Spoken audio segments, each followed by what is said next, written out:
Selamat sore, kembali lagi dengan Sidik Nuryadin Channel. Pada tutorial kali ini saya akan kembali untuk berbagi ilmu kepada para brother semua dimanapun Anda berada, yaitu tentang bagaimana cara mengetahui spool pengisian aki dan kiprok yang masih bagus atau sudah rusak pada motor Honda Legenda, Honda Grand, Supra X100 yang lama, Repo lama, dan sejenisnya. Dan sebelum ke tutorialnya, saya mau ucapkan terima kasih kepada semua subscriber dan para penonton dimanapun Anda berada. Semoga ilmunya bisa bermanfaat. Oke, langsung aja para brother semua. Di sini saya akan ukur dengan menggunakan voltmeter ya. Untuk di video sebelumnya saya gunakan lampu riting, karena kalau misalkan kita menggunakan lampu riting itu tidak bisa menentukan apakah spool jalan atau kiprok ini masih bagus atau sudah rusak ya.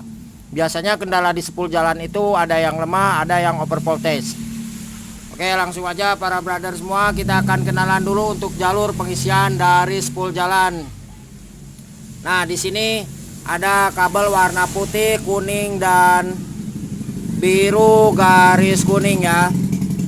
Nah, untuk kabel warna putih ini adalah sebagai arus utama pengisian. Ini pastikan ada arusnya. Nah, ketika di kabel ini tidak ada arusnya, maka sudah dipastikan spool pengisiannya yang rusak, karena ini adalah yang masuk menuju ke kiprok ya. Nanti posisinya ada di sebelah bawah kiri nih. Nah, kemudian untuk kabel warna kuning ini adalah sebagai jalur lampu. Ini juga sama, ini akan masuk menuju ke kiprok. Posisinya ada di sebelah kanan atas. Nah, untuk kabel kuning ini tidak ada kaitannya dengan jalur pengisian aki. Nah, kemudian di sini ada kabel warna biru garis kuning. Untuk kabel warna biru garis kuning ini adalah sebagai pulsar ya. Ini masuk menuju ke CDI. Dan kabel ini juga tidak ada kaitannya dengan jalur pengisian aki. Oke, kita akan coba cek langsung. Nanti kita akan pindah setelah kita cek di sini berapa volt keluaran arus AC dari spool pengisiannya. Berarti kita cek kabel warna putih ya. Jadi kita akan gunakan voltmeter. Oke.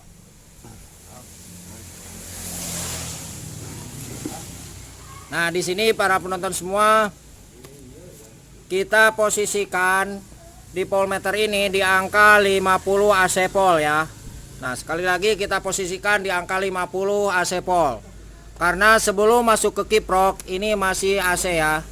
Nanti setelah keluaran dari kiprok itu berubah menjadi arusnya DC. Oke, jadi kita posisikan sekali lagi di AC volt angka 50.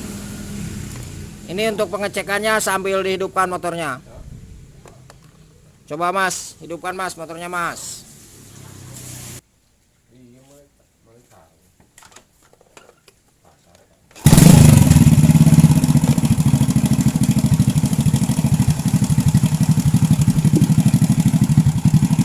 Nah, untuk di voltmeter ini kita tancapkan kabel plusnya, yaitu kabel warna merah ke kabel warna putih ya.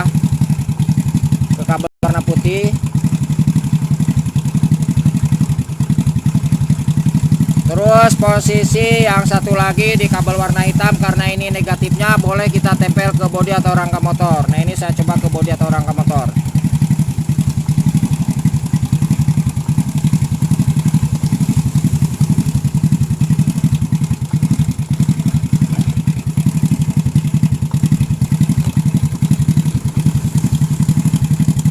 Ini para penonton bisa dilihat di sini, ini menandakan di angka 10, 11, 12, 13 ya. 12, 13 ini posisi motor di Endrayan ya.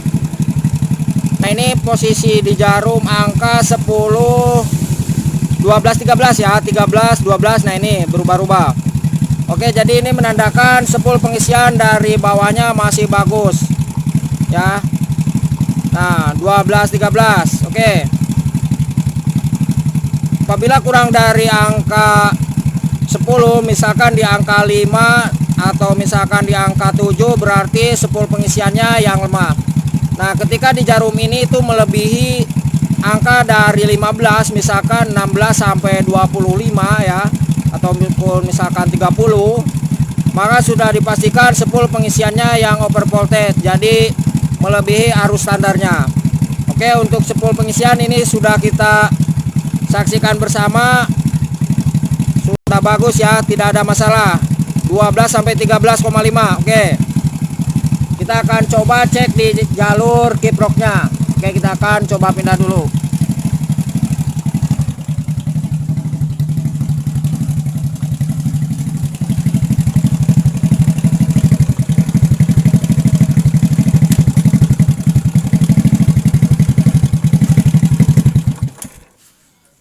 Sebelum saya cek ke jalur pin kiproknya, saya akan kenalan dulu untuk warna kabel dan fungsinya.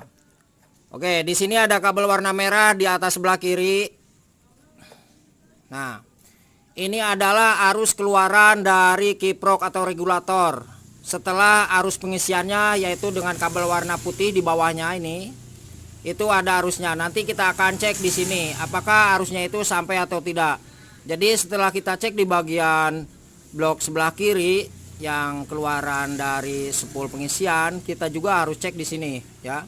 Apakah ada arusnya atau tidak di sini. Kalau misalkan tidak ada arus dari kabel warna putih ini, berarti ada masalah di jalur yang menuju ke kiprok atau regulator ini. Nah, kemudian sekali lagi kabel warna merah adalah sebagai arus keluaran dari kiprok. Di sini nanti kita akan cek berapa volt DC keluaran arus dari kiproknya. Ini kabel merah. Kemudian di sini ada kabel warna kuning di atas sebelah kanan. Ini adalah sebagai arus utama lampu yang masuk menuju ke kiprok ya. Ini tidak ada kaitannya dengan jalur pengisian aki. Oke, kabel kuning dari spool masuk ke kiprok, dari kiprok akan diolah atau ditahan, itu keluar lagi lewat kabel warna kuning ini, nantinya akan masuk menuju ke saklar on off. Itu jalur lampu. Nah, ketika para brother mengalami masalah di jalur lampu, silakan cek kabel warna kuning ini. Kemudian satu lagi di bawahnya itu ada kabel warna hijau. Ini adalah sebagai massa atau groundnya kiprok. Jadi setiap komponen itu memerlukan massa atau ground. Nah, ketika kita pengecekan di jalur warna putih di pin soket kiprok ini, itu arusnya misalkan 13 sampai 15 volt AC itu ada dan bagus. Kemudian keluaran dari sini itu misalkan para brother di volt DC juga bagus, 13 atau 12 ya, itu masih bagus. Nah, apabila kiprok ini di kabel warna hijaunya tidak nempel ke bodi atau rangka motor, maka sudah dipastikan akinya tidak akan charger atau ngecas ya, gara-gara kabel warna hijau ini yang tidak nempel ke bodi atau rangka motor. Begitu juga di jalur lampu, ketika RPM tinggi itu akan cepat mati di jalur lampunya, gara-gara kabel warna hijau ini di bawah sebelah kanan tidak nempel ke bodi atau rangka motor. Jadi untuk kabel warna hijau sekali lagi ini sangat penting sekali, karena ini adalah masanya kiprok atau regulator. Oke, kita akan coba cek di jalur warna merah ya. Apakah arus volt DC-nya itu 12, 13 atau kurang atau juga lebih. Kalau misalkan kurang berarti kiproknya yang lemah. Ya, kalau misalkan lebih berarti kiproknya yang melebihi arus sudah rusak. Biasanya kiproknya cepat panas. Oke, kita akan coba. Kita hidupkan dulu motornya.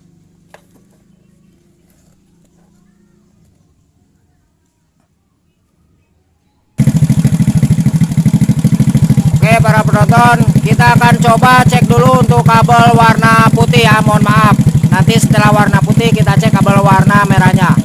Oke, kita posisi di AC ya, maksi AC. Untuk di voltmeternya kita posisikan di AC 50. Nah, ini yang merah tetap kita posisikan di kabel warna putih ya, warna putih yang di pin soket kiprok. Nah, ini satu. Terus yang kabel warna hitam di voltmeternya kita posisikan ke kabel warna hijau. Sekalian kita cek apakah masanya ini berfungsi atau tidak, karena untuk kabel hijau itu adalah negatif ya.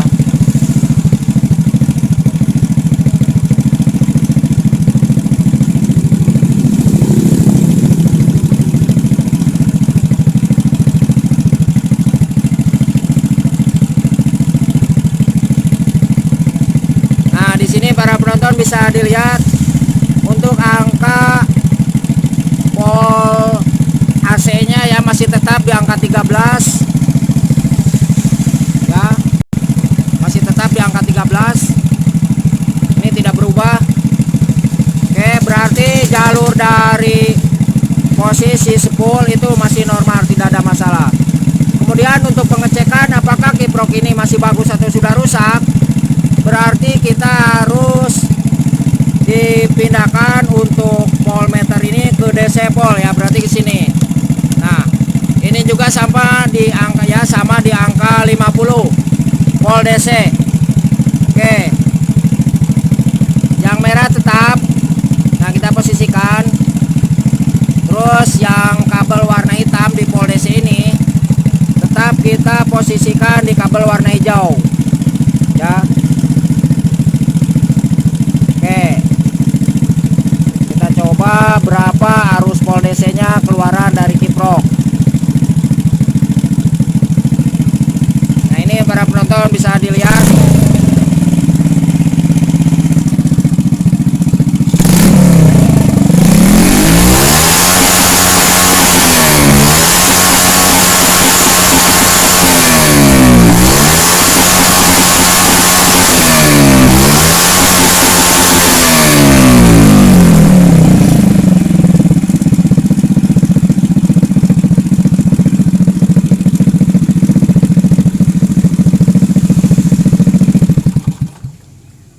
Oke, untuk arus pol DC nya barusan di angka 12,5 sampai 13 ya, keluaran dari warna merah ini yang ada di kiprok. Nah ini berarti menandakan kiprok masih bagus ya. Nah, biasanya ketika kiprok ini dihidupkan, posisi mesin ini akan terasa hangat seperti ini. Dan biasanya ketika kiprok yang lemah itu tidak ada reaksi sama sekali ya. Ini sangat dingin sekali, atau misalkan ketika kiprok ini sangat panas sekali, maka kiproknya yang sudah rusak ya, atau overvoltage juga. Oke, para brother semua, di sini untuk akinya sudah saya pasangkan seperti ini. Nanti kita akan coba cek menggunakan voltmeter ya, berapa DC pol arus keluaran kiprok yang keluar di sini. Oke. Jadi kita akan cek bersama sambil dihidupkan. Nah, apabila untuk pol DC-nya itu kurang dari angka 10, misalkan di angka 8 sampai ke bawah, maka sudah dipastikan kiproknya yang bermasalah. Tadi ketika kita cek di jalur kiprok keluarannya itu bagus ya, tidak bermasalah. Nah, ketika di angka melebihi arus ya, misalkan di angka 20 sampai 50 untuk pol DC nya di voltmeter nanti, berarti permasalahan ada di kiproknya. Oke, karena untuk jalur pengisian tadi juga bagus dan di jalur kiprok juga bagus. Untuk itu kita bisa menentukan ini pasti bagus ya di sininya nanti. Saya kira ini normal ya untuk jalur pengisiannya. Oke, kita akan coba hidupkan kembali untuk motornya. Kita akan cek bersama berapa pol DC. Langsung aja. Coba Mas, diengkol lagi Mas.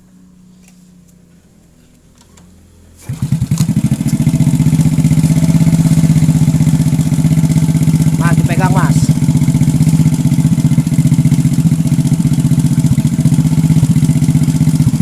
Nah, ini pol DC yang plus kita tempel ke plus aki ya. Nah, ini terus yang min di apometer. Nah, ini yang min kita tempel ke negatif aki. Oke, para brother bisa dilihat di sini. Nah, coba.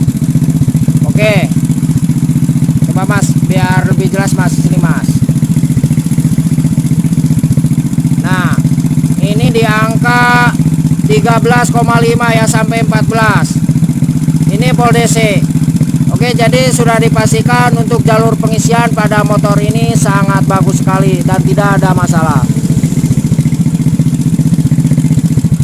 Oke, jadi seperti itu para brother semua, cara mengetahui jalur pengisian aki dari spool kiprok yang masih bagus atau sudah rusak. Apabila ada pertanyaan silahkan tulis di kolom komentar atau di bawah deskripsi. Saya tuliskan nomor telepon dan WA-nya di 0858 634 91419. Oke, terima kasih dan jangan lupa untuk mohon bantu subscribe dan like-nya. Semoga channelnya Sidik Nuryaden ini bisa berkembang dan bermanfaat ilmunya bagi kita semua. Sekali lagi saya ucapkan terima kasih dan salam otomotif.